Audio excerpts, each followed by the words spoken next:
بسم اللہ الرحمن الرحیم۔ السلام علیکم۔ نبی کریم صلی اللہ علیہ وآلہ وسلم نے ارشاد فرمایا، اس نے مجھ پر ایک مرتبہ درود بھیجا، اللہ پاک اس پر اپنی 10 رحمتیں نازل فرمائے گا۔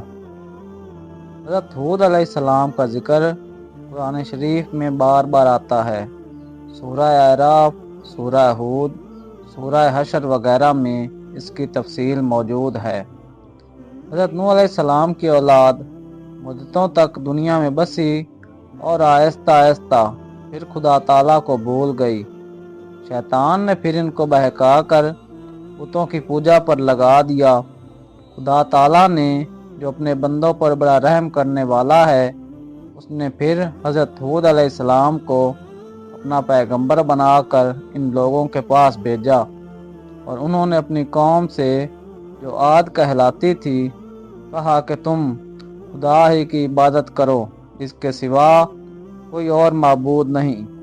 میں تم سے اس واعظ و نصیحت کے بدلے کوئی مزدوری یا اجرت نہیں مانگتا، مجھے اس کا بدلہ تو وہ دے گا جس نے مجھے پیدا کیا ہے، اور میری قوم تم اپنے رب سے بخشش مانگو اور اس سے توبہ کرو، وہ تمہارے لیے ہی برسائے گا جس سے تمہارے کھیت اور باغات اچھے ہوں گے اور تمہاری طاقت بہت بڑھا دے گا۔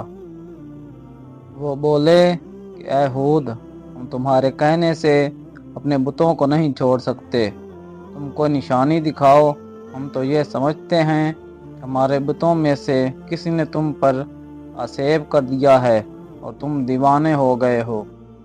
حضرت ہود علیہ السلام نے کہا، تم سب مل کر میرے لیے جو تدبیر کرنی چاہو کر لو، اور مجھے مہلت بھی نہ دو۔ میں خدا پر بھروسہ رکھتا ہوں جو میرا اور تمہارا پروردگار ہے۔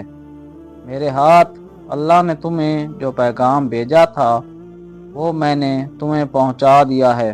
اگر تم میرا کہنا نہ مانو گے تو اللہ پاک تمہاری جگہ اور لوگوں کو پھنسا دے گا، اور تم خدا تعالیٰ کا کچھ نقصان نہیں کر سکتے۔ اس پر ان کی قوم نے کہا کہ روز تو ہمیں خدا کے عذاب سے ڈراتے ہو، جا اپنے خدا سے کہہ دو کہ ہم پر عذاب نازل کر دے اور اس میں ہرگز دیر نہ کرے۔ حضرت ہود علیہ السلام پر جو ایمان لائے تھے وہ غریب اور کمزور تھے، اور جو کافر تھے وہ مالدار اور سردار تھے۔ ان سب نے حضرت ہود علیہ السلام کا مذاق اڑایا۔ آسمان پر ایک بادل نمودار ہوا، اسے دیکھ کر یہ سمجھے کہ بارش ہونے والی ہے۔ حضرت ہود علیہ السلام کو اللہ تعالیٰ نے بتا دیا تھا کہ یہ عذاب ہے، چنانچہ وہ ایماندار لوگوں کو لے کر بستی سے باہر چلے گئے۔ اس بادل کے بعد آندھی آئی جو 8 دن اور 7 رات تک متواتر چلتی رہی، یہاں تک کہ سب کافر مر گئے اور نیست و نابود ہو گئے، اور اس طرح ایک بار پھر اللہ تعالیٰ کی زمین کافروں اور مشرکوں سے خالی ہو گئی۔